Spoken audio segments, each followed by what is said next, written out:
आज हम आपको ऐसी दिलचस्प घटना के बारे में बताने जा रहे हैं जो कि सही मायनों में एक अनसुलझी पहेली है। अगर आप पुनर्जन्म में विश्वास नहीं करते हैं तो इस कहानी को जानकर शायद आप इस पर विश्वास करने लगे। दुनिया में कई लोग पुनर्जन्म में विश्वास रखते हैं तो काफी लोग ऐसे भी हैं जो इस पर विश्वास नहीं करते। लेकिन आज हम आपको ऐसी रहस्यमयी और दिलचस्प घटना के बारे में बताने जा रहे हैं जिसे सुनकर आप भी शायद पुनर्जन्म में विश्वास करने लगे। तो चलिए जानते हैं इस घटना के बारे में। 5 मई 1957 में इंग्लैंड के हेक्सम में जोआना और जैकलिन नामक दो बहनें अपने एंथनी नामक दोस्त के साथ चर्च जा रही थी। तभी तेज रफ्तार कार ने उन्हें कुचल दिया, जिसमें तीनों की दर्दनाक मौत हो गई। जिस समय उनकी मौत हुई उस समय जोआना की उम्र 11 और जैकलिन की उम्र 6 साल थी। बच्चियों के माता पिता फ्लोरेंस और जॉन पोलक पर उनकी मौत का इतना गहरा असर पड़ा कि दोनों ही उनकी मरने की बात को स्वीकार नहीं कर पा रहे थे। वो हमेशा बस एक ही बात कहते कि उन्हें किसी भी कीमत पर उनकी बेटियां वापस चाहिए। पिता जॉन ने तो ये दावा भी करना शुरू कर दिया था कि एक न एक दिन उनकी बेटियां जरूर लौट कर वापस आएंगी, लेकिन उनकी इस तरह की बातों को कोई भी संजीदगी से नहीं लेता था। फिर इस घटना के कुछ ही सालों बाद 4 अक्टूबर 1958 में जॉन की पत्नी फ्लोरेंस ने 2 जुड़वा बच्चों को जन्म दिया।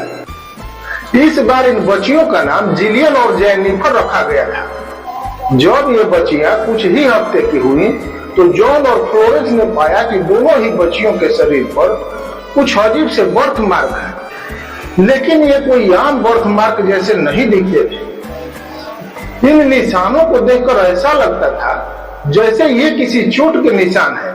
फिर उन्होंने गौर किया कि ये चोट के निशान जैसे बर्थ मार्क दोनों बच्चियों के शरीर पर ठीक उन्हीं जगहों पर है जिन जगहों पर जोआना और जैकलिन को हादसे के समय चोटें आई। मिसाल के तौर पर जिलियन के माथे पर ठीक वैसा ही चोट का निशान था जैसा कि उसकी कार एक्सीडेंट में उसकी बहन जैकलिन के माथे पर आया था। ठीक वैसे ही जेनिफर के शरीर पर भी उन्हीं जगहों पर निशान थे जिन जगहों पर उसकी दूसरी बहन जोआना को कार एक्सीडेंट में चोटें आई थी। जैसे जैसे दोनों बहनें बड़ी होती गई, माता पिता को उनमें जोआना और जैकलिन की तरह काफी समानता। लोगों को ये सब जानकर ऐसा लगा कि ये सब तो बस इत्तेफाक है, लेकिन ये घटना अभी और भी अजीब होने वाली थी। जैसे ही ये कुछ महीनों की हुई तो परिवार व्हिटली बे में शिफ्ट हो गया। व्हिटली बे इंग्लैंड में समुद्र किनारे बसा एक सुंदर देश है। फिर जब दोनों 4 साल के हुए तो परिवार वापस हेक्सम शहर लौट आया। हेक्सम शहर वापस लौटने के कुछ समय बाद से ही कुछ ऐसी घटनाएं होने लगी जिसे देखकर हर कोई हैरान था। दरअसल जिलियन और जेनिफर जब भी सड़क पर किसी कार को देखती थी तो काफी घबरा जाती थी, जोर जोर से चीखने लगती थी कि वो कार हमें कुचलने आ रही है। एक दिन जॉन के दोनों बहनों को जोआना और जैकलिन के पुराने खिलौने खेलने के लिए दिए गए। जॉन और फ्लोरेंस उस समय हैरत में पड़ गए जब दोनों बच्चियों ने खिलौनों को देखते ही उन्हें उन नामों से पुकारने लगी जो नाम खिलौनों को जोआना और जैकलिन ने दिए थे। बता दें, जॉन और फ्लोरेंस ने जिलियन और जेनिफर को उनकी मरी हुई बहनों के बारे में कुछ भी नहीं बताया था। इतना ही नहीं, उन दोनों बच्चियों को उस स्कूल का नाम भी पता था जिस स्कूल में जोआना और जैकलिन पढ़ा करती थी। इसके अलावा इन दोनों बच्चियों को हेक्सम शहर के कई लैंडमार्क्स का नाम और रास्ता भी पता था। दोनों बच्चियां अक्सर खेलते खेलते ऐसा व्यवहार करती थी जैसे उन्हें रोड पर चलते चलते किसी ने टक्कर मार दी हो। उनके इस व्यवहार को देखते हुए ऐसा लगता था मानो दोनों बच्चियां उसी एक्सीडेंट को दोहरा रही हैं जिसमें उनकी बहनों जोआना और जैकलिन की जान चली गई थी। ये सारी घटनाएं काफी चौंकाने वाली और बेहद रहस्यमयी थी।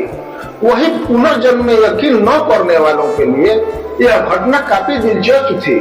यह सब देखकर जिलियन और जेनिफर के माता पिता और आसपास के लोगों को यकीन हो गया कि यह पुनर्जन्म की ऐसी घटना है जिस पर यकीन करना काफी मुश्किल है। इस घटना को कई लोकल न्यूज़पेपर ने छापा, जिसके बाद कई शिक्षाविदों ने भी इस पुनर्जन्म की कहानी में रुचि ली।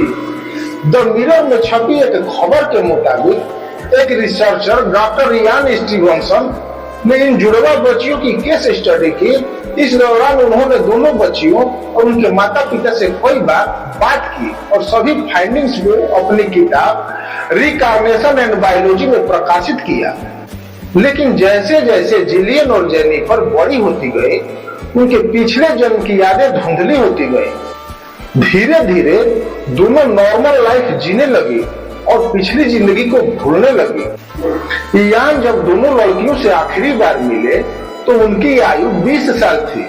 तब तक दोनों लड़कियों के दिमाग से सभी यादें मिट चुकी थी। लेकिन कभी कभी दोनों को कार एक्सीडेंट के भयानक सपने आते रहते हैं। इस समय दोनों की उम्र 66 साल है और वो खुशी खुशी अपनी जिंदगी बिता रही है। अगर आपको ये जानकारी अच्छी लगे तो लाइक, कमेंट और शेयर करना बिल्कुल न भूलें। मिलते हैं किसी नई जानकारी के साथ, तब तक के लिए राम राम।